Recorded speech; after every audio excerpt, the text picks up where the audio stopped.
Welcome back to This Is a Scene, a new podcast covering some of the best new bands in the UK. In episode 3, I'm talking to Scottish band GunShy, a four-piece guitar band who have recently formed. I first came across lead guitarist and co-songwriter Aaron Curry in his previous band, Blackbirds. His outstanding guitar playing stood out to me and his ability to write standout songs. He has joined up with another songwriter and guitarist Jason Lovell to form the band GunShy, and I speak to them about how they have taken a more traditional approach to writing, recording and releasing in this day and age. Enjoy. All right, well, yeah, Aaron, you can lead it. Me? Yeah, you're the leader of the band, mate. That's not true. My name's Aaron and I play the guitar. My name's Jason. I play the guitar as well. I sing a bit. So does he, but he didn't mention. Yeah. I'm Harry and I play the drums. I do a little bit of singing, but mainly drums. It's more and more. You know, he's getting to it. Exactly. Yeah. How did you guys sort of come together? I've played in like bands before, and I think it was about last January, February. I sort of put out an ad on Facebook, basically saying as a drummer, I'm looking to get involved with some other projects. And basically, Aaron just sent me a message with a bunch of his like demos and stuff he'd been working on, and then just came for a jam, and that was it, really. Yeah. Quite a kind of modern way of doing it, but that's like a lot of people connect with musicians at the moment. Yeah. Well, like Aaron, I know you were. It was kind of like Brez was say the bassist. Adam was kind of messaging you because you'd been like in the band together. Yeah. And was kind of wanting you to start a band again just for playing. Yeah, Brez kind of dragged me into this, but in a good way. I'm glad he did. But I knew Jason before as well. We had met kind of by chance, yeah. Yeah, Yeah. like you were playing with like a band you only played with like once. That was the Yeah. only gig. I played in like kind of covers-y, like Good Timesy band for Yeah. one gig. At Nice But- and Sleazy's, was it? At Nice and Glasgow. Sleazy, one famous venue. And I met Jason that night, and we kind of became pally quite quickly. But Yeah. you were going to start your own group, weren't you? And then Yeah, it was like I had a bunch of songs just from I don't know being in old bands or just writing myself, and I was wanting Aaron to play guitar in it because I mean it speaks for itself. Yeah. But then you guys like once it was kind of you three, well you two plus Brez, I think you guys had jammed for a couple months. Maybe was it 6 months? we needed a singer. It was a long time to go without a singer. Yeah. And then I don't know. I was just a chancer. I'm not really a singer, but I was like, oh, I'll give it a bash. Went Don't along, undersell yourself. but then yeah, we just had a jam, and I remember actually Aaron came over to mine just for a few beers, playing songs, and we're like, because I had this idea of having a band with him playing guitar, and I'm going to be in his band singing. We're like, well, why don't we just put all the tunes together? Yeah. It just seems like it makes a bit more sense, and they kind of felt in a similar sort of style or whatever. And but no, it was great. Even just the first time jam with these guys, I'm like, fucking hell, this is Yeah. a good group. Yeah, because I think I met you playing bass for Yeah. Silvertone, was it? For Yeah. Silvertone, Yeah. Yeah. just as like a wee one-off, Mm. it was great going down to Norwich, and yeah, we'll be there this year. Yeah. as Yeah. well. Well, yeah, because I remember speaking to you and sort of mentioning Aaron and like Yeah.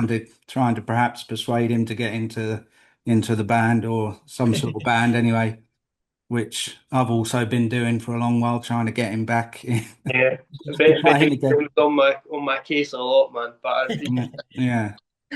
Well, yeah, I'd been up to see like Blackbirds a couple of times and always been like a fan of Aaron's playing, and Brilliant. just thought, yeah, needs to get into a band, and then sent me the GunShy demos, and I was like, yeah, these are great. And then obviously you've sort of, like you say, you've put them together now with both of your songs, which is kind of, it's good because they do cross over, I think, a bit, Yeah, the sound of the songs, and it's good to have two different songwriters as well in a way, and you can have sort of two sort of different, or not completely different sounds, but you can sort of tell maybe who's written one and who's yeah.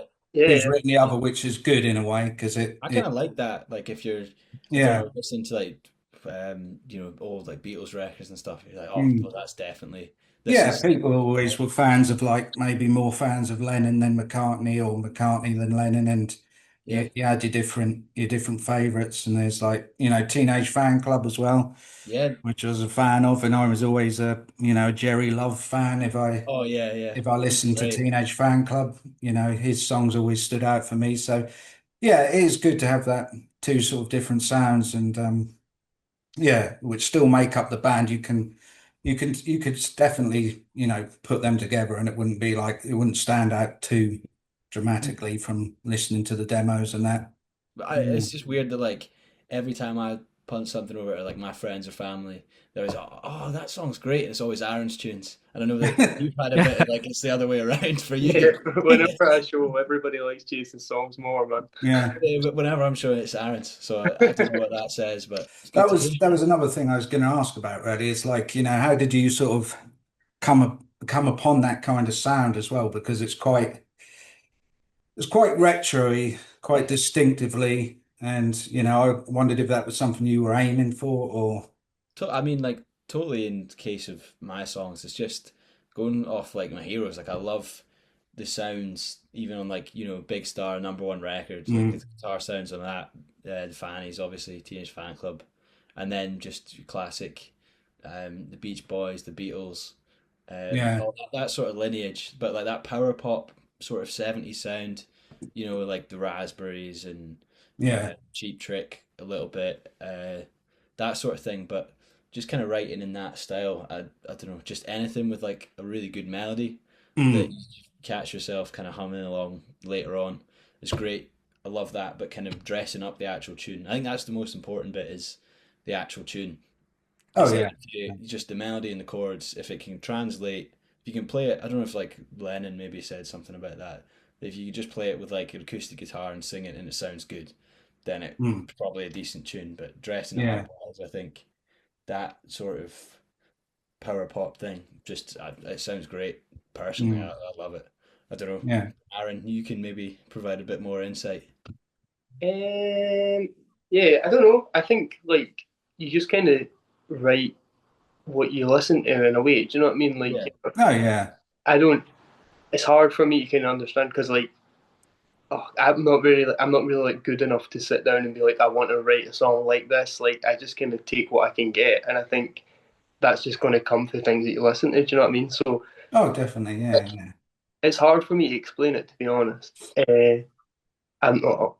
I don't know. Like I say, I'm not very like deliberate in terms of writing. I just try and see what sounds good. just try and finish them. Just try and finish them. That's it. You're what's going to finish them. Yeah, well, yeah, everyone's going to obviously go with their influences. That's kind of natural, and I think sometimes these days people are a bit embarrassed to sort of be like, well, this is influenced by this or this and that, and it's like, well, there's nothing wrong with, everybody, even the people you're influenced by were influenced, Yeah, so it's kind of it's just a natural thing, and it's what feels right, I think, is the most important thing as well.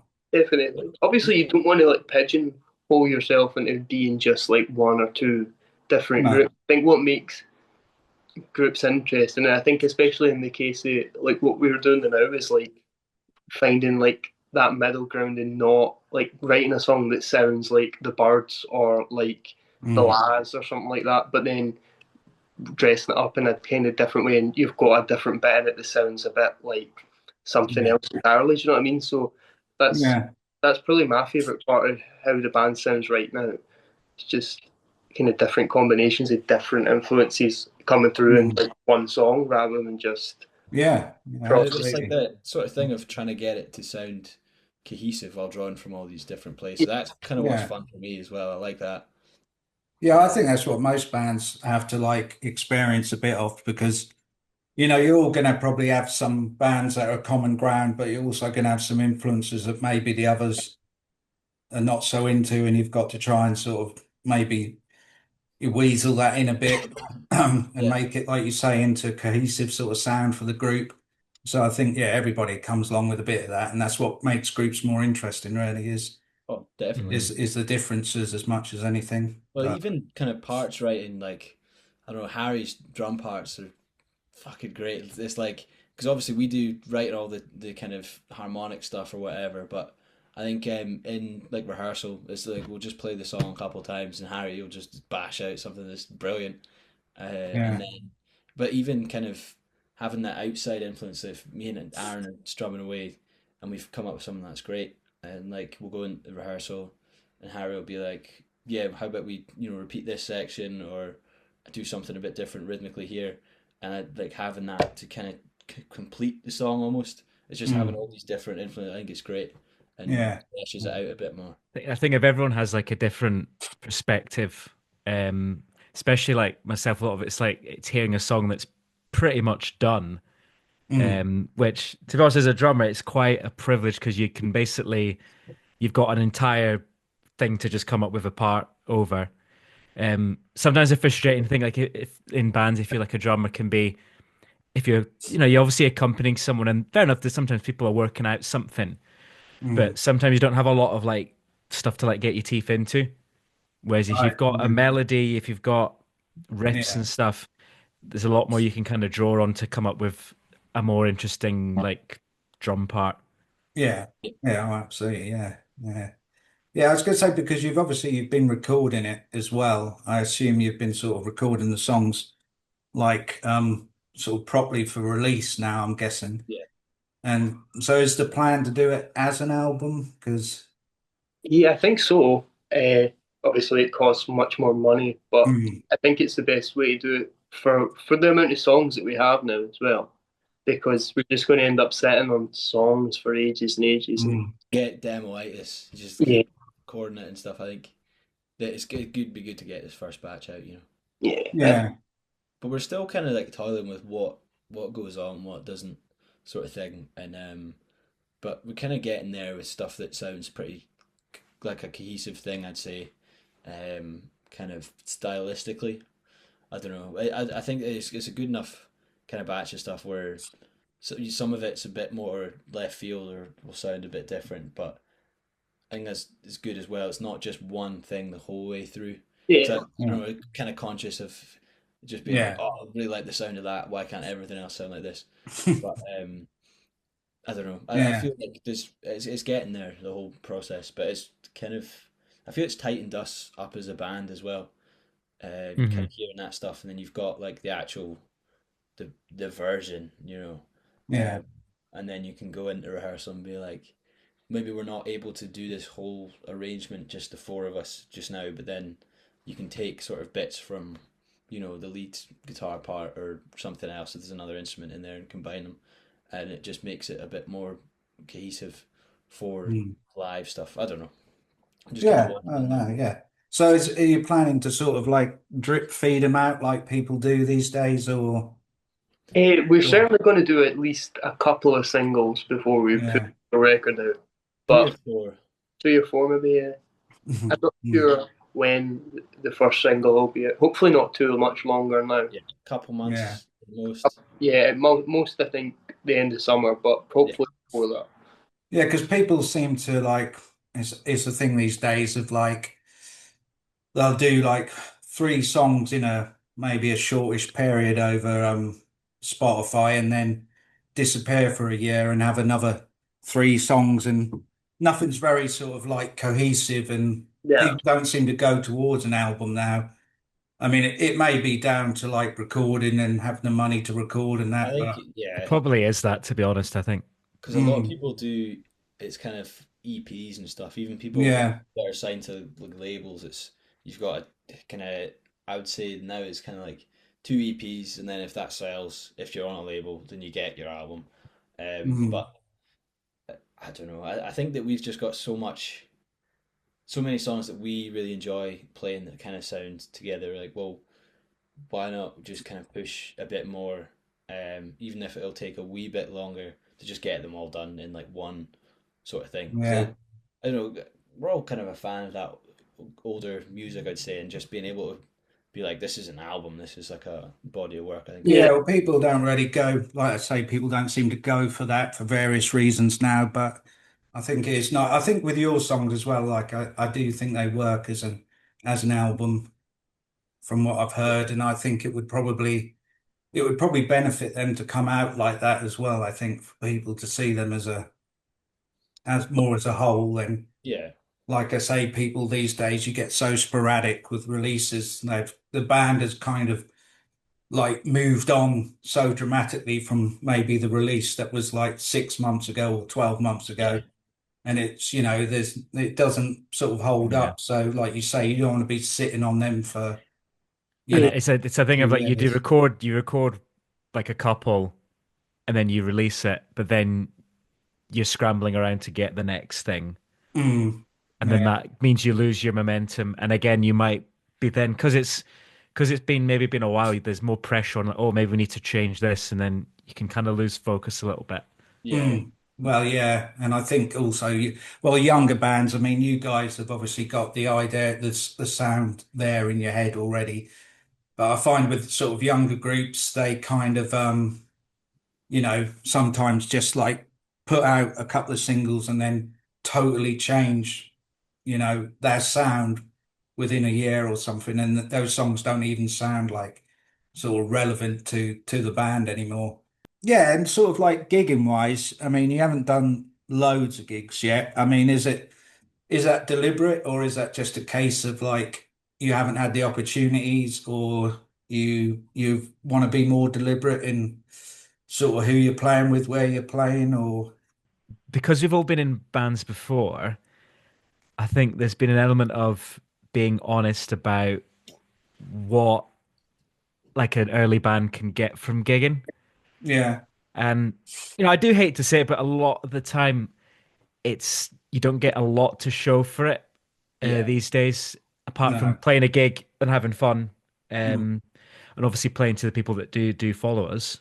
yeah, Um, but I think once you get like certainly the bands I've been in before, once you get to a certain point, you do need to be quite deliberate in how you're using your gigs, cost wise, because there's a lot of opportunities that if you're starting out as a band and you just want to play, like you can get gigs pretty regularly in Glasgow. There's so many venues, there's music on all the time. Um, but getting the sort of the times where people are likely not to be at work or um mm, can be quite difficult. And you might get an opportunity through, but on paper you're probably not going to get a lot out of it. Um, no. I find like I can well imagine that the bills sometimes are not particularly well thought about. you might have Yeah, like an acoustic guy Mm, on a guitar, and then like yeah, a a sort of death metal metal band. group, and then Yeah, yeah, and this is the issue, and I desperately try to avoid that, because you then enter the realms of people coming to watch their mates and leaving and yeah, not staying for the rest of the bands because they're just too different, and they don't interest them. And I think promoters can find it very easy. They're always going to be approached probably by bands, and then they just be like, put four bands on.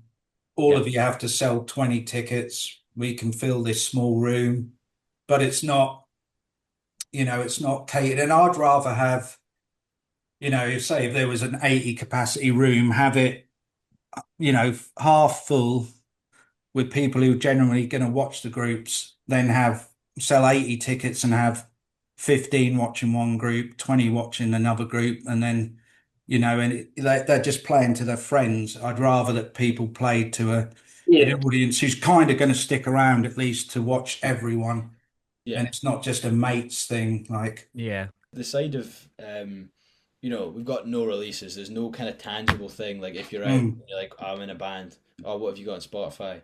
So like I yeah, think the kind of more deliberate shows as well is kind of part of that. I think that it'll ramp up hopefully once we've kind of released something. We'll be like, well, we've got a reason to do this, and can kind of get our name out a bit more for people coming to it. But it's also kind of like I don't know, maybe it's just a Scotland kind of thing, but if you're playing like more than 3 gigs in Glasgow, like for over what 1 month period, that you're not gonna get the as many people going to that third gig as you are the first one. Oh no, that's the issue with all of them, I find. Yeah. I mean, I never want to be one of those sort of promoters who says to people, you know, you can't play a gig for 3 weeks, Yeah, like either side of my gig. Yeah. But at the same time, I have encountered where people like I'm getting local bands on, and then they've booked 2 gigs in the same week, Yeah. and you're like, uh, you know, you're going to get people come 3 times, you know, That's the in thing. in a week. You could, you know, it's hard enough, you know, especially when it's just friends and family, and yeah, it's not actually fans, you know. So it's like, yeah, they're probably going to pick and choose which one they might come to, and you know, people need to think a little bit more like around that. It's great to have experience of playing gigs and that, but these days there's no sort of rented crowd who come out to everything. You have to yeah, create a crowd. So There's a thing in my old band that we started doing for the last couple of years, um, which I found it to be quite good because they kind of put a bit more emphasis on what you do with your gigs. Um, Gonna give a wee shout out, but this charity called Off Axis. I don't know if you've heard of it.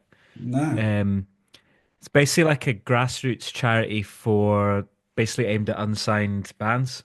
right, Um, the idea of it basically is if you can put on a show yourself and you can put it on through this off-axis network, which is right, it's probably the bulk of it is it's Scotland, but it's sort of in England as well, and Northern Ireland. And the idea of it is you put on a headline show, mm, you sell all the tickets, and then you get bands from this network to play on your show. So right, it's sort of a way of swapping fans potentially. yeah, Um, yeah, that's a good idea. and it seemed to work pretty well. We did a few in Inverness, which worked pretty well. Um, and it's a kind of it's a good way because it does put there's emphasis on you selling tickets, but you can actually get something in return, which is playing on other people's shows, Yeah, where yeah, you might actually be selling a lot of tickets, but it doesn't actually like build up anywhere. no, Because we had it with there was a promoter where we'd actually sold out a few times on these showcases, and then we were like, we knew they did gigs in England. We were like, could we do a gig in England, and then you'd get nothing back. no, So it's like there's not really much point in us doing this another show again here. Um, yeah. Well, that is a problem. That is a problem. I think is part of the reason why I'm doing these gigs, and that is bands. Sort of band scenes are very much becoming like a sort of the sort of economy of just that town or city, and people aren't getting a chance to come out anywhere else. So you can find bands are becoming really popular in their possibly in their town or city, and then it's that ability to get around anywhere else is kind of is what is missing at the moment is any sort mhm. of network or It's a fairly new thing. It's probably maybe been around maybe like 4 or 5 years maybe. yeah, But our experience was pretty positive, and they have a link with a few festivals as well. So we actually managed to get on paper like an opportunity from it. yeah, And that's obviously, good. it's a charity, so it's Mm. they don't get paid in yeah, part from the ticket No, money you make and stuff, but it is a bit more honest about what they're trying to do. yeah, and that's good. Whereas, That's I mean that's what's needed, really. yeah. I Yeah. think a lot of stuff now as well is like it is so dominated by just what is the bottom line going to be like money wise because of Mm. how hard it is to run a venue or put on a gig or whatever. But you know, at the end of the day, most promoters when they're looking at bringing bands on, even at bigger venues like King Tut's and stuff like that. Like for I know King Tut's do their little like festivals in the summer and at New Year's and stuff. mhm. It's like for those kind of things, they're just looking at who's sold the most tickets when they've played there before. They're not remotely bothered to who's a better band or who's suited No, well, the yeah, day.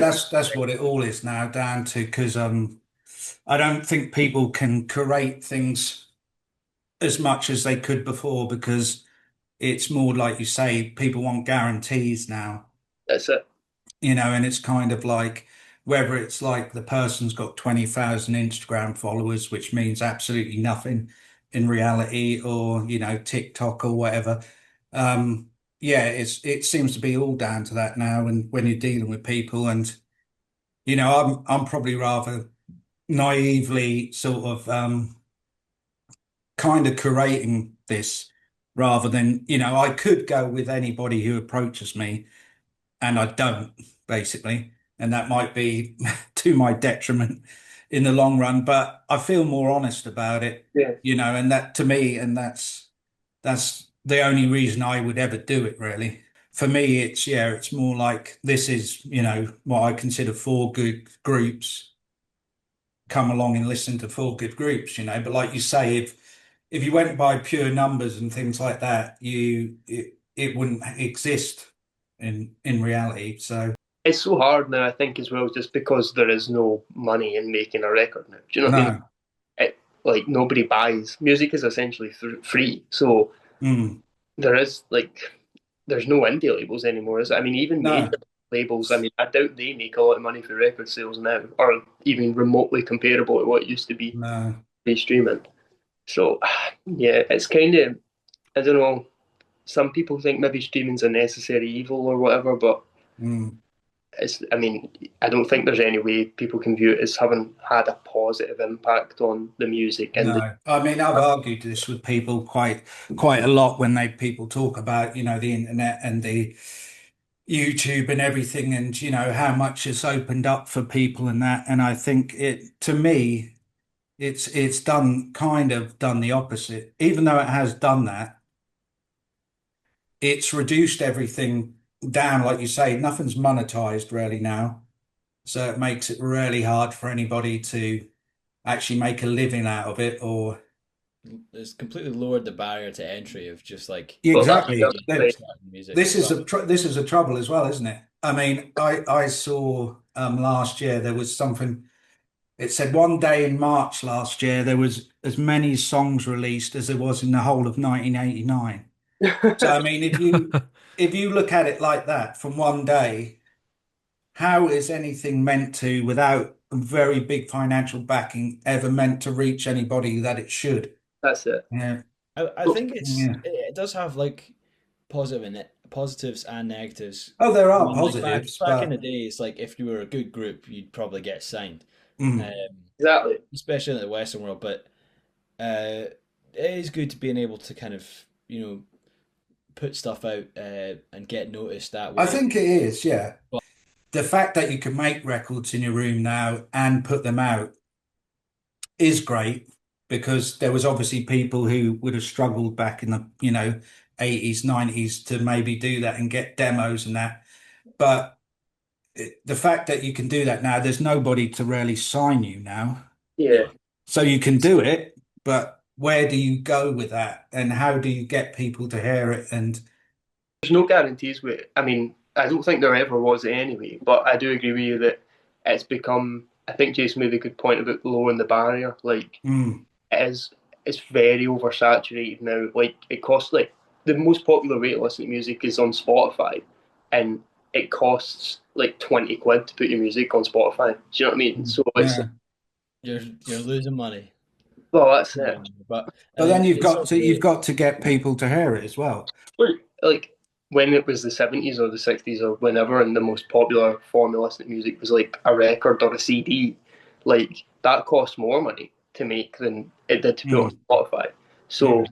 people, I agree with Jason, like if you were a good band, like somebody who had at least a clue what they were talking about had to give you the opportunity to make a record. Mm, Whereas now it's kind of just it's all I love a DIY album. Do you know what I mean? Like don't get me wrong, but it seems like everything is a bit everything's going that DIY. way. But if you really love making stuff and it's just art for art's sake sort of thing, like then you just got to like be honest, try and promote yourself a bit. I'm like a firm believer, if the songs are good, people are going to listen to them. Maybe not now, maybe not in like 10 years, maybe in like 20 or something. If you look at well, like Big Star or the Pixies, uh, mm. another like massive following after the fact sort of thing. That I don't know, like I think good music sort of finds a way. With the sort of groups you mentioned, they did actually have something out, and there would have been somebody writing about them. Yeah. And this is one of the major differences now, is that there isn't anybody even properly writing about music now, really. That's true. And Yeah. music journalism is completely a thing of the past, and it created so much as it had its downsides, and there were downsides to it because they were selling papers in the end, and they did destroy some bands, but they also brought them bands up in the first place. Yeah. Yeah. And so you have to look at it in two ways. But I mean, I think the reason people love certain people has a lot to do with the history of how they've been written about. Yeah. Oh, absolutely. Yeah. Definitely. Yeah, And it's the sort of monoculture thing, like of the past. What when the Beatles were on Ed Sullivan show, how many channels were there on the telly? exactly. So you It's were like, direct into everybody's space. And yeah, I mean, this is the thing. This is what my main qualm is with people who say about how the internet has been so great for everything. The fact that when things were centralized, you could reach everyone. yeah, And now you can apparently reach everyone, but but only if they bother to find you.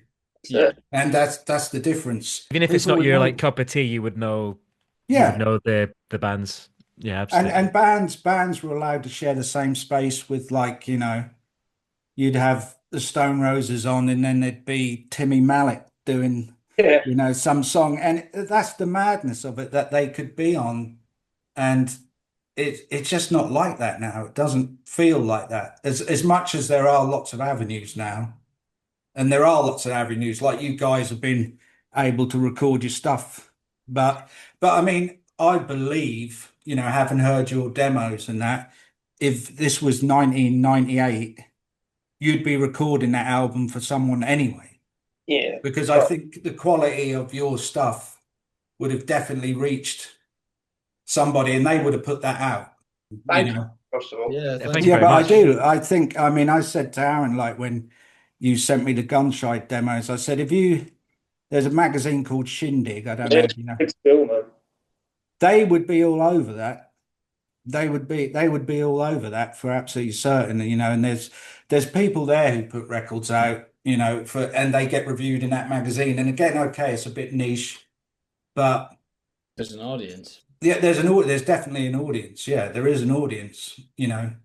Even with like little indie things like that, the issue you get now, I find, is like there is still that cliquey element to different aspects of it. So even the kind of indie things that do all right, there is still those wee kind of sneaky, oh, I know him, he's my pal, she's all right, Oh, she's. 100%. Yeah. There is so much. It's just so hard to. For me, it's so hard to navigate and understand it because I just kind of given up in terms of trying to get to grips with all that. It's just like, for me, I enjoy playing and writing, and just if it sounds good, then just keep doing it if it makes you happy. Do you know what I mean? Oh yeah, I and think that's the most important thing you got to hold on to, really, is to just keep doing it, and just hope that somebody will come along. And you just need somebody who's got believes in you, like there was in the past with certain record labels and things, who did suddenly say, well, I'm going to back these guys just because I totally believe in what they're doing, and there's no cynical motivation behind it. Because, Yeah. like you say, there is still a lot of that. I mean, I encounter that even just doing the smaller gigs, and when you're having to try to deal with management, Oh, it and absolutely exists on every level. Like, and it's still got that, and like you say, it's who knows who, yeah. mhm. and you're always going to encounter that, but you just got to hope that, like I say, there are some genuinely good people out there who still, like, I want to put this band's music out because I love this band's music, Well, not because they've got 50,000, Instagram followers or something nonsense like that. I think that thing that is the whole like being a content creator. Oh yeah, Whereas totally. it's you're not really a band at that point. You're someone who's trying to make content that is generating Well, yeah, views. and there's a lot of music, so-called music journalists and people like that who are pure content creators as well. like for me as well, like everything's a bit ironic now as well. Like Yeah. nothing taken very seriously anymore. Like, No. I don't know if that's just a symptom of like society in general, or if that's like I slowly. think it's the way things are going. I know what you mean. This is why, like, why I'm trying to do this and actually have people express an opinion and not seem like they're just singly promoting their group, and then the rest of the questions are like, would you rather be a rabbit or a tiger or Yeah. something like that? And it's like, fucking hell, nobody wants to know this shit, do they? And that's what every interview is now. And I it's think it's important that like I always know things about the groups that I really like. Do you know what I mean? oh god, yeah, Not that absolutely. I've got anything particularly interesting to say anyway, but I'm interested in, I've always been interested in what the Beatles thought about certain things, or Oh what yeah. Rosie's thought, and you do want to know like how they made the records, or Mm. thinking about when they were writing that. Well, I'm massively into that myself, and that's kind of what I miss. Like I say, the music journalism's gone. I mean, I'm always reading music books and biographies and that, and I'm fascinated by the whole thing, the process, and the people, like you say, and that's what made bands really interesting. And I think that's kind of a little bit the reason that maybe rock music has disappeared a bit from it. And it's not because there isn't any good rock music; it's because nothing is covering it properly. Yeah, and it's just like you say, at the end of the day, it comes down to that bottom line of we're going to Mm. get more money off whoever it is that can sell out an Well, arena. yeah, because there's so little money in the whole thing now that they only go for absolute guarantees. That's it. They And don't. it's, you took the money out of the bottom area of music, and that's made it really difficult now. Like you say, if you make music free generally, it's only going to benefit the people who've already got money. Well, that's it. It It's You becomes know, a commodity, which is yeah, it's not a good thing. Harry said the good word, commodity. I think yeah, you're never going to get back to that way now, where people just don't have the money to spend on no, it now. Do you know what I mean? Because the cost of living's so high, and there's that gap building between the upper and the even the middle classes are getting priced out of being able to enjoy themselves. So oh yeah, totally, yeah. just it's Yeah. I That have was to the say death that now. the rise of AI stuff really scares me though with music. Well, that's frightening as well. The whole AI thing is frightening, really. I think there's like it's just on everything now. Like it never used to. Like when it first no, came out, you had to go and use it, but now they just put it in no. everything, and then they're like, "Oh, if you want to opt out of this, you can." It's like, well, hold on a minute. I should have had to opt in first. Yeah, exactly. The whole AI thing for me is it's really simple. Like if somebody wasn't willing to put the effort in to make it anyway, then it sort of like embodies its own worthlessness. Do you know what I mean? Like it's if you're not willing to put in the hours and the time to make something, then And well, for music, it's like the thing about music, which is the fun bit, is the creative part of it, Well, of it should creating be, something. hopefully, yeah. Whereas AI Yeah. is like the idea of it is, oh, you don't need to do that. That's like that takes the hard bit out of it. And it's yeah, like, no, No. well, that's the bit that's fun is actually coming up It's with, frightening what it can do. Um, yeah. just on a few commands and that. I mean, arguably it can make music as good as half the sort of shit that's out there. no, You know, you're not and it's wrong though. and it's like, but that's the worry. That is the worry because it's like, so that's where people that have, the real talent and the real distinctiveness will hopefully, surpass the fact that something can knock out a piece of generic sort of, shit. Like, I think it's One uh, thing, one thing I did see about AI, which is a sort of positive thing, is someone was talking about, um, like AI might surpass its own capability because I think basically someone was saying that AI has they've like they've scourged the whole internet now. mm, Like yeah, they've got everything. yeah, So in 20 years, like there won't be anything for it to feed off. replicate. Yeah, So it will sort of be out of date to itself. Now, obviously, it's quite a lot of stuff it has taken. So yeah, hopefully yeah. Terminator doesn't come true or anything. But Well, it's not far off now, I don't think, but I'll no, keep it yeah. light, Harry. I know. Kill the robots. Yeah, kill the robots, do something. But But yeah, I suppose with the music side of it, there is that thing where like Western music, and Jason's gone away, but Jason's very clever. Harry's very clever as well musically, but obviously Jason more in like a harmonic sense. Like Western music is not that complicated, really. Do you know what I mean? Like in no, terms when you compare it to like other areas of the world in terms of like Asian or Indian music or Indie music, yeah. stuff, like it's Yeah. music's probably very easy for a AI thing to Oh, replicate. absolutely. I think it's mastered that already. But it's frightening that this is the way it's going. Technology is sort of, yeah.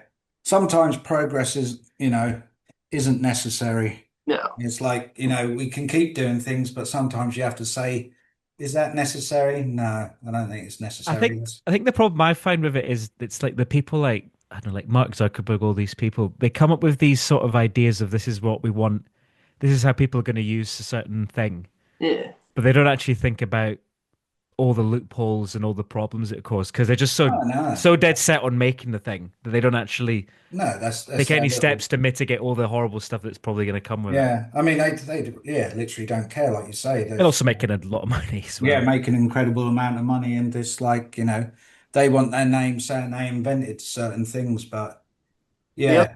other What side of it though is they are just weirdos, aren't they? Oh yeah. Why are we letting these weirdo people I mean that's the thing. They would have been the school weirdos and that and it is their revenge basically on much? but it totally is, yeah. And I'm pretty Pretty much. certain the guy who owns Spotify, if you asked him what his favorite music is, he wouldn't even have a fucking clue what he likes. That dude's evil, man. That dude is really evil. Yeah. He's one of them type of guys who's just I don't really listen to music. I bet he's one of That's a them big. people, isn't he? That's like the most red flag thing to Yeah, to I've say. heard people say that. Yeah, same here. And I've Yeah. been like, I'm just fascinated because even if you listen to the shittest music, just listen to something. But people who say I don't listen to music at all, you think, what? Yeah, I'm not into music. How's that possible? Is Yeah, that possible? But I have met some people like that. It's weird, man. Fascinating, yeah, it's scary. but that is the scariest thing. But anyway, I better let you guys go. I've got to get Well, going myself. But it thanks was for Pleasure to meet you, Ben. lovely to speak Yeah. to you again, mate. Always is. yeah, and I'll see you guys later in the year as well. Is it August or September? September, early September, yeah. September, I think. Yeah. 4th, yeah. Magic, man. Right, well, I'll see you then, but I'll be in touch before then anyway. Yeah, nice one. Thanks for coming on. No worries, No worries, man. man. Take care, Cheers. mate. All right, No. cheers. See you later. That was my chat with Jason, Aaron, and Harry from GunShy. GunShy are definitely going to be a band to watch out for in terms of classic songwriting. If you're a fan of bands like Teenage Fan Club, Big Star, etc., keep an eye out for forthcoming releases. I've heard some classics already, so you will be in for a treat. Links to the band's socials will be in the description as usual, so if you've liked what you've heard, go and give them a follow. And I'll see you soon for episode 4.